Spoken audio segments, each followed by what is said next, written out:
嗨，大家好，今日咧同大家開呢一個嘅小橙盲盒，冇錯。咁今次呢一個咧就係一個達摩嘅系列啦，咁我就覺得佢好得意啦。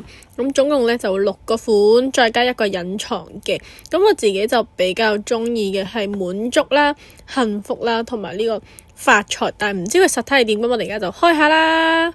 咁時間關係咧，我已經開咗啦。咁咪就一齊睇下咩嚟嘅先。我想講，原來我頭先講嘅3種我最中意咧，原來係封面嗰3種咯。我笑咗。OK，噔噔噔嘅 size 啦，嚟睇下咩嚟㗎啦。係必勝啊！哇，其實係做得幾靚。飛頭 ，I'm sorry。係啦，佢個頭係咁樣嘅，跟住可以咁樣吸上去啦，即係話佢每一個都可以換咯。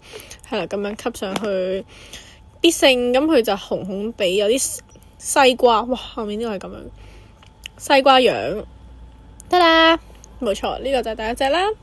跟住我哋睇下個牌係點樣，有防潮啦，哇！個牌都幾大噶 ，Watermelon。我哋就開第2隻啦，係咩嚟嘅咧？會唔會有我中意嘅咧？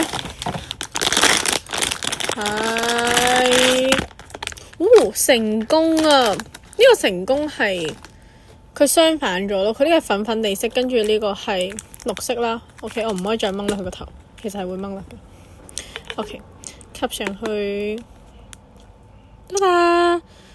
跟住後面咧就係咁樣啦。咁呢個咧佢叫咩名咧？我哋一齊睇下咯。佢叫唔識讀，但係其實幾好睇喎呢隻色，就係咁啦。咁今日嘅開箱就完啦。